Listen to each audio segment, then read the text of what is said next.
Dear ones, we are visiting the jewelry brand GMAE with you, with Maria Efimova, who in March 2025 won one of the most significant nominations in the world of jewelry art. The Jewelry Oscar, with her stunning jewelry piece and high jewelry art piece called Contemplation. Next, I invite you to watch our report. Please accept my sincere congratulations. Thank you very much, Alina. I am very pleased and I am also very happy about this fact. I myself am from Smolensk, which is also called the diamond capital of Russia, because there is a large holding crystal, which used to be a major diamond enterprise, where a large number diamonds are cut into gems. Yes, since Soviet times. That's right. And my grandfather worked at this enterprise. Once when I was a child, he took me there to the stone cutting workshop.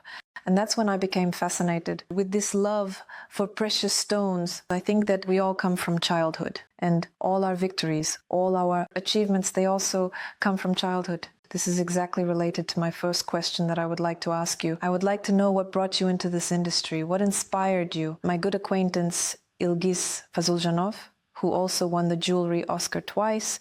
In general, he, like us, conquered Moscow in some way. With his victory, his perseverance, his excellent craftsmanship, strong people, when they come to Moscow, they bring the very best. I agree.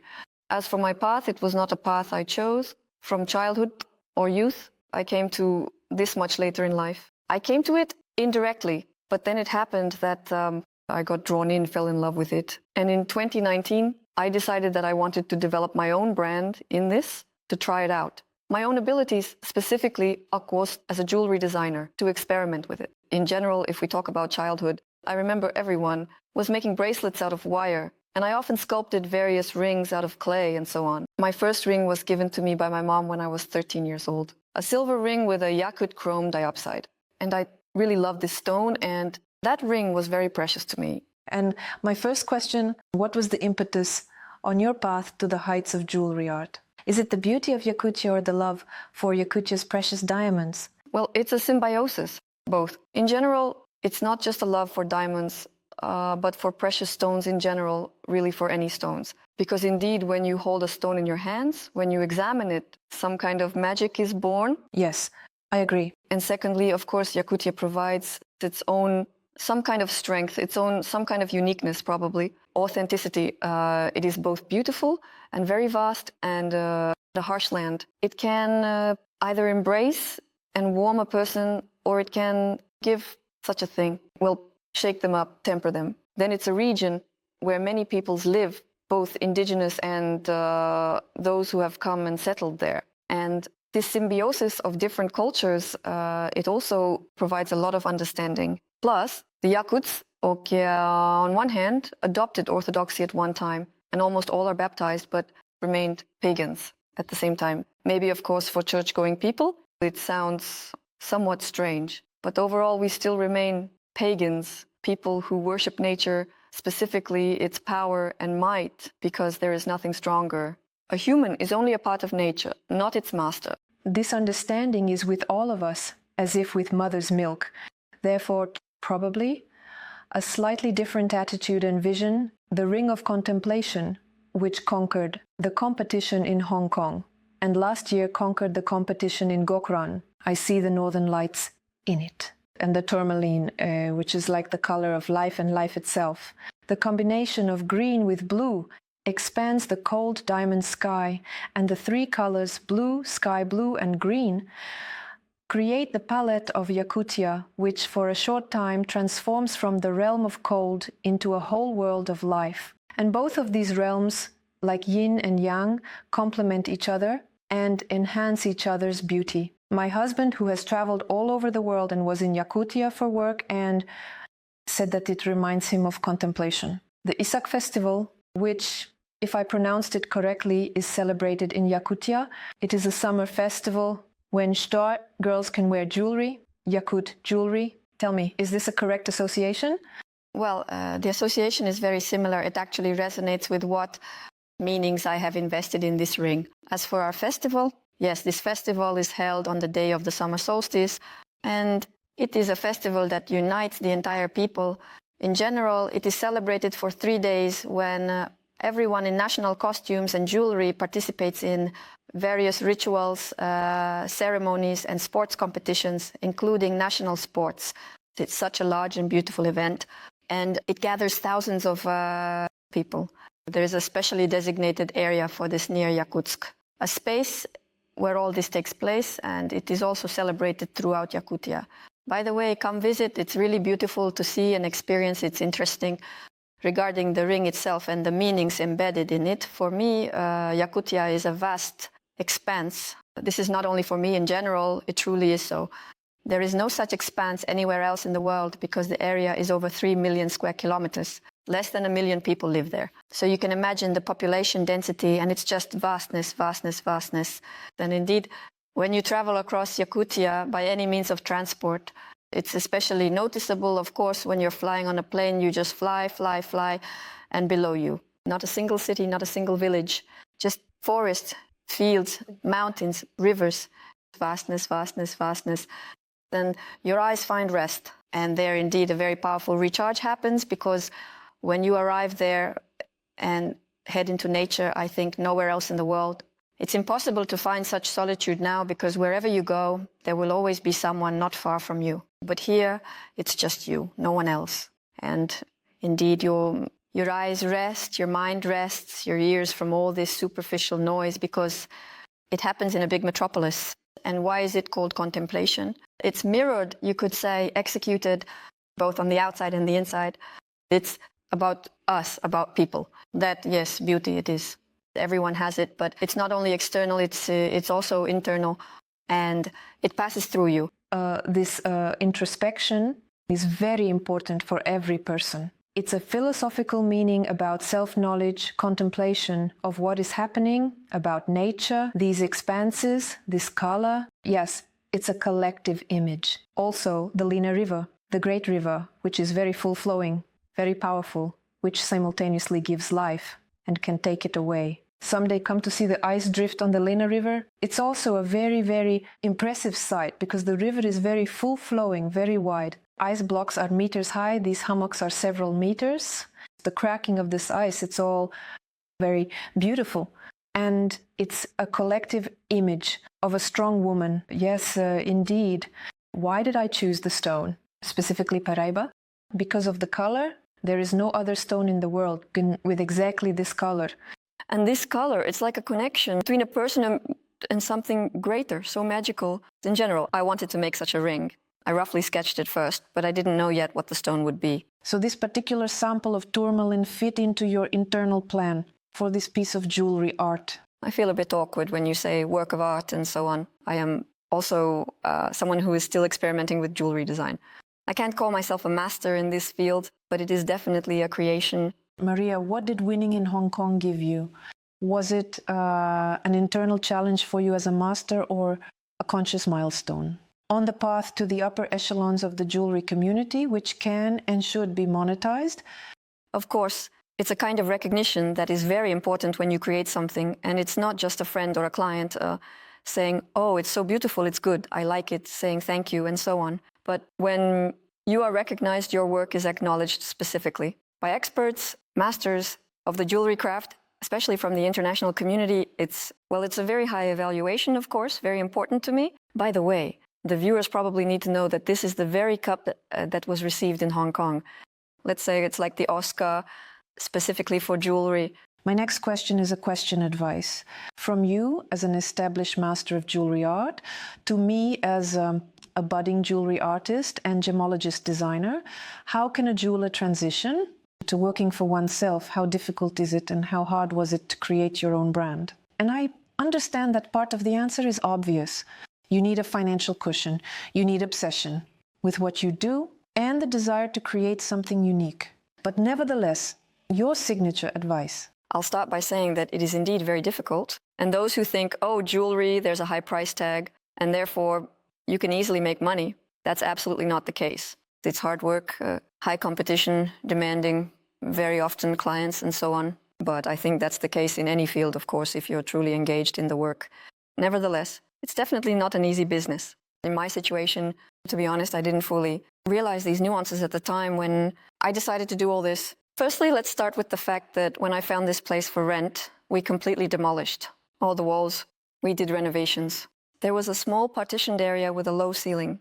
Despite the potential of the space, when we had just prepared our first collection, we had planned our opening, these presentations, for March 24th, 2020. I see. On that very day, everyone was locked down due to COVID. And accordingly, we didn't have any opening.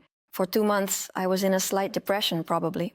In general, I was in a state, where I realized that money was invested and so on, but nothing was moving. I also didn't have any client base. And at that time, people definitely weren't interested in jewelry.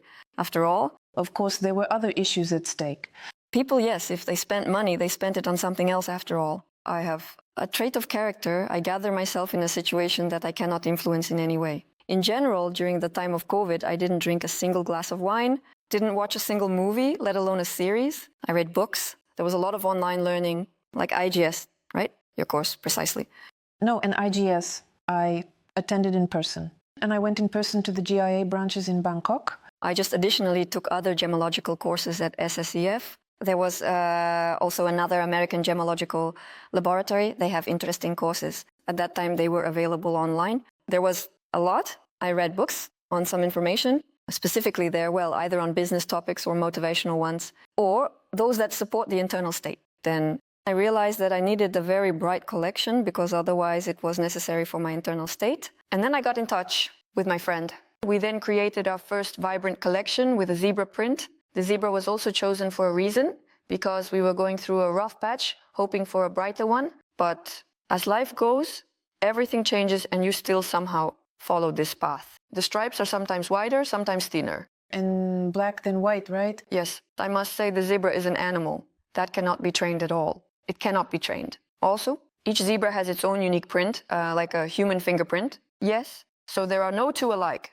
Although, if you look at a herd of zebras, Well, they seem similar. they all do, yes? Well, unique animals. At the same time, unique animals, yes. In general, that's why this print was not chosen by chance. But we colored it in bright colors. And these were decorations with hot enamel, with various natural colored stones. They were probably made very quickly, brightly. So you immediately focused on certain moments, right? Well, we did focus, but in reality, it still took several months because it's a labor-intensive process.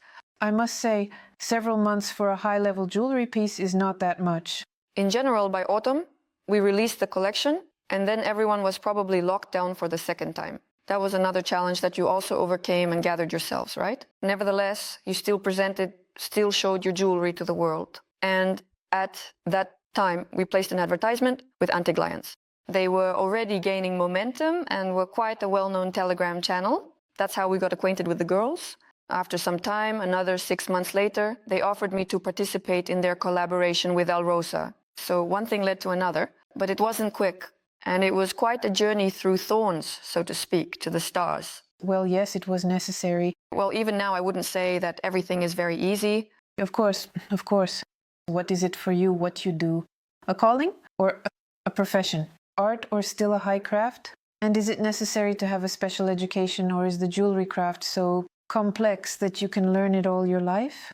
And it's better to involve professionals and focus on the artistic component of the jewelry piece? First of all, I am still not a professional artist, a professional jeweler. Like everyone who is connected with this, it's still visualization, it's in your head. Something happens and you suddenly get inspired. That's generally, but you still have a predisposition to visual arts because you told me that you have been drawing since childhood and you were hired. I drew on my own. I didn't even attend art school, but I drew. Both portraits and landscapes and with paints, just with a pencil. I sewed a lot. I also designed clothes myself. I came up with them on my own. So there is this vein connected with art, with a love for creativity. Yes, I designed clothes for 10 years. I started sewing at 6 and also knitted and embroidered. So all this craftsmanship, you liked it? Yes, my grandmother too. She constantly sewed and embroidered with beads, and my mother knew how to do it as well. So even your grandmother, she did some embroidery? Yes, yes. Well, among the Yakuts, bead embroidery is very common. And my grandmother embroidered boots and mittens with beads. For a Yakut family, it's normal to be skilled with your hands. Maria, how do you come up with jewelry designs? What is the process of creating them? They are conceived in different ways. Sometimes you start with a stone that you see and fall in love with. Sometimes An idea arises, some kind of creation process. Technologically, it's roughly the same for everyone. First, of course, you work it all out with a 3D modeler. Sometimes we do it when hand carving it in wax. And now, for members of our team already, it's been about 6 months. Rustam Yunisov has been with us, and he is already a significant figure in the jewelry world. And a person who knows how to work with titanium, specifically by hand engraving on titanium, hand carving, and so on. Of course, there are no 3D models or anything like that. We launched some projects with him. Do you launch it with a brainstorming session, thinking about how to do it specifically in titanium in relation to his... Yes, specifically in relation to his technique. But he is generally a very creative person. He has many of his own ideas. But here I am contributing something as well. Recently, we made a bracelet together called Lena Pillars. It's already been sold, so I can't show it. We didn't even have time to photograph it. I mean, there are no professional photos of it. Probably it depends on the piece of jewelry. There are still collections that are more commercialized, made for display, so that they can find their buyer, their owner. Well, yes, and they are probably bought more often because they are more understandable, more trendy, things like that. There are pieces of jewelry that are looking for their owner. And here, different approaches emerge. What was your first item of jewelry that you can call a significant and important milestone in your creativity, and that became the one? The trigger that told you, yes, indeed, I can do this successfully, and this truly is my calling. When I started, I actually began with transformer jewelry. I liked it when it's a pendant, then it's 2 pendants, or it's a ring, and then it's earrings. In general, I had a collection of transformer jewelry. We thought through all these mechanisms together with jewelers. I studied in a math class, so I have an analytical mindset. And do you calculate mathematically? I can figure it out and come up with ideas. We really came up with ways to make it visually appealing, while also being beautiful, not losing its charm, not being visible are any mechanisms or hidden elements that allow the jewelry to transform. So functionality is important to you? Functionality is very important to me, yes. And mathematically, this particular skill allows you to envision how to create this mechanism. So you actually create it within yourself, you turn it over, think about how it should be, and then you implement it. Yes. Of course, I discuss everything with my employees because, well, they also have. My mind works well in this regard. And yes, ideas are born. It's a team decision. Yes, well, many solutions are ones that I specifically came up with.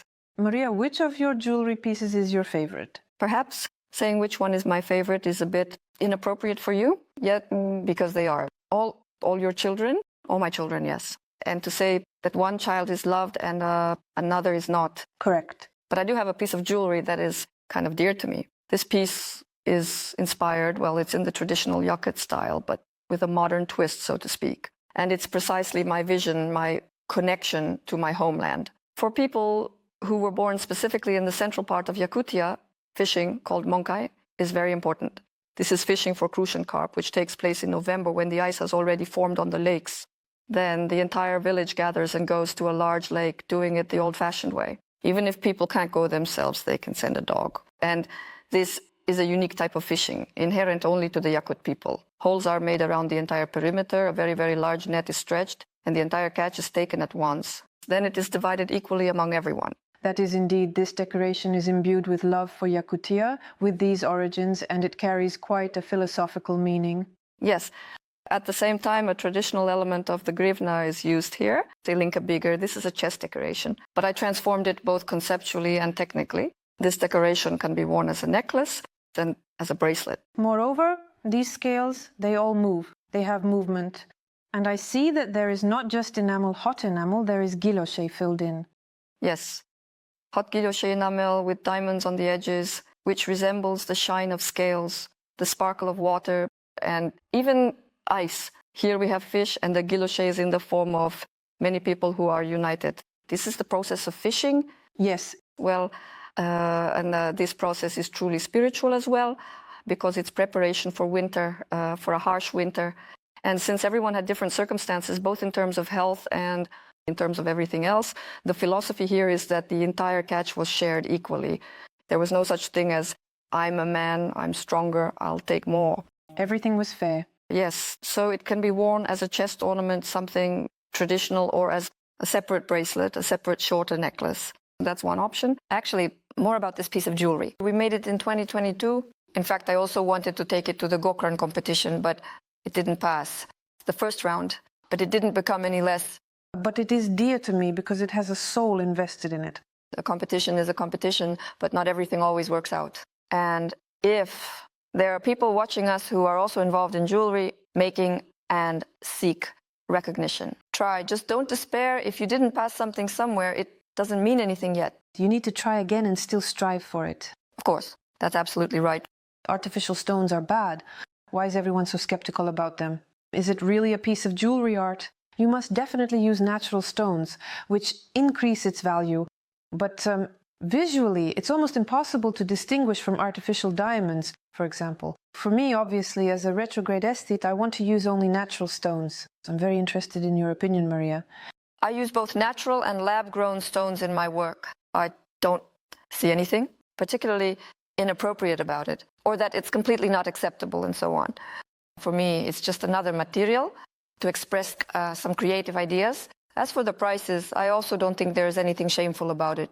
Buy a lab-grown diamond, for example, or the same ruby, sapphire. Almost all stones are grown. When you want an interesting piece of jewelry with a fairly large stone, we all know that natural first-category stones are still a significant investment. And firstly, they are not readily available to everyone. When you can easily allocate from the family budget and purchase instead. Like, for example, a one-bedroom apartment or even a two-bedroom in Moscow, some kind of a piece of jewelry art, right? Yes. And secondly, such expensive stones in such an extraordinary design are still a risky venture because extraordinary designs mainly appeal to people who are not ready to pay such an amount for a natural stone. An apartment or a car for a natural stone, I agree, yes. So there's a bit of a debate here, kind of arises. Is this a compromise? This is a compromise solution, yes, which this is where the whole discussion started about grown and not grown and so on. This not against why this confrontation at all. When they first appeared on the market, there was a lot of deception.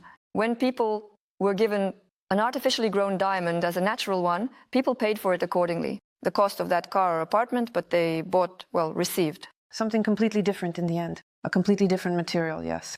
Which, of course, are absolutely not worth that kind of money. Because of this, distrust towards this began. Agreed. And a bad kind of aura. When everything is honest, when you specifically say, here, please, is the jewelry. The stones are artificially grown. Yes, it costs this much. If you want, with natural stones, it can all be done. Yes, but it will cost. Much more expensive, relatively. And here it's already a person's choice. Everyone is driving Chinese cars now too, although when they first appeared on the market, they were regarded very like a faux pas, right? Yes. And now, even quite wealthy, people have these cars and so on. So in general, like any product that is quite innovative, it's still technological progress. First, denial, then acceptance, then back to rejection, all these stages. Well, in general, you are quite a compromising person. You look for solutions to such issues and find them, right? Well, apparently so. You received the Gokran nomination and were awarded the Jewelry Oscar. What's next? For many, this is the ultimate dream. I'm sure you're not one of them. Please reveal the horizons of your further aspirations. First of all, of course, you have to work a lot, and a lot depends on the team's cohesion. Overall, it's still a collective effort. As for competitions and so on, some international exhibitions, I would like, of course, to somehow develop in this area, work on creating something else beautiful and worthwhile. And my last question, honestly, I intend to exhibit my product in Hong Kong as well. I might even get a nomination, I hope. What would you advise me? Is there a chance to just enter this competition on my own? Can they even accept the work of an unknown newcomer there? And is it possible to win any nomination with this work? Of course, this competition is not about money. Well, in general, participating in competitions gives you recognition and indirectly, meaning you might gain new clients who will bring money. So again, it's about money and not about money. What is your overall goal? Why did you create your jewelry brand? I mean, there are jewelry companies that are purely commercialized, right? Very much so. Well, I won't name names, but everyone understands. When it's pure commerce, then there's definitely no elements of art, let's say, right? When you have the desire to create something of your own, something interesting that is with a claim to some artistic thought, something new, some mechanism, yes, something of your own in general, personal, brought into it, then here I think recognition is still important. And it doesn't matter if it might be for someone pride, egoism, or just recognition of success. And what is pride, egoism? Well, I don't know, of course, now using lofty, some pompous words and comparing with some great people is probably not quite correct. What lieutenant doesn't want to become a general? Agreed? Yes. And there's nothing wrong with that. There's definitely nothing wrong. Yes, you will spend energy. Yes, you will spend time. Yes, you will invest some money, which will be for some time. But you need to be ready for this and already understand how important it is for you and how prepared you are for it in principle. And then the submission of an application for the competition and the creation of the product itself. I produced something, did something, created something, but that is not a guarantee that you will be recognized at some level. But as I said, this piece of jewelry did not pass the first round, but this ring, for example, not only passed but also won in the Gokran competition in the category of jewelry technique craftsmanship, and then in Hong Kong it won the aesthetics and order nomination. It was unexpected for me. It's not like I planned it exactly, like this will be on the right and then this will happen and everything will be set. That's why I take certain steps. I submitted it to the Gokran competition at the last moment. Also a remark, we were preparing a different piece of jewelry for the Gokran competition, but at the last moment we overdid it a bit and I already realized that it was unlikely to pass. I decided that I needed to submit another piece of jewelry. Actually, you can submit 3 pieces of jewelry, and a set is also considered as 1 piece. As it turned out, this was a very correct decision. The competitiveness, yes, at these competitions. In the Gokran competition, more than 400 brands participated, and since you can submit up to 3 pieces of jewelry, there were, I believe, over 1,000 pieces submitted to the competition. But 10 nominations, thank God, but still. As for the Hong Kong competition, can a newcomer from the street? Yes. From the street, no. A newcomer, yes. Well, that is here, it's also a matter of chance and some luck, and what you can and cannot do, still skill, and some kind of vision. It's important. The main condition, criteria of the Hong Kong competition is that they only accept applications from those who have already won in their own country. That is, you must first win a jewelry competition in your country. Gain recognition in the country. Yes. Why exactly this ring in Gokran? And Hong Kong, because it won Gokran, and only because of that it was accepted in Hong Kong. That is, I couldn't submit another piece of jewelry to Hong Kong. Well, theoretically, you can still be a newcomer, submit to Gokran, win there, and then submit to Hong Kong. Yes, if you are already playing in Gokran, of course, apply to Hong Kong. Well, for example, this year I know that there were 16 applications from Russia. Only 1 was selected? Yes, I was the only one from Russia. In total, 8 finalists are selected, as well as 8 international jury members. Accordingly, the finalists are also from different countries, but China, of course, has a very strong influence. Because out of the 8 finalists, 4 were from mainland China, 1 girl was from Taiwan, but we all know that it's basically the same China. Only 1 girl was from Britain, but she was Chinese. I was from Russia, and there was Nadia Neiman from Australia, who was a champion and a champion. They actually had no connection to China. Yes, only the 2 of us had no connection to China, but nevertheless, Asian, and the only representative of the European race was Nadia Neiman. We had a very good conversation. She is very friendly. She also has a philosophical piece. It's like a kaleidoscope. It's technically complex, large, and hefty. There's a lot of work involved, of course. It's a well-deserved victory. Great, thank you. Dear ones, subscribe to Treasure's social media. Don't forget about our Telegram channel. There we publish the hottest news from the world of jewelry art, the most stunning gemstones and jewelry pieces. Yours, Alina Bulgarina.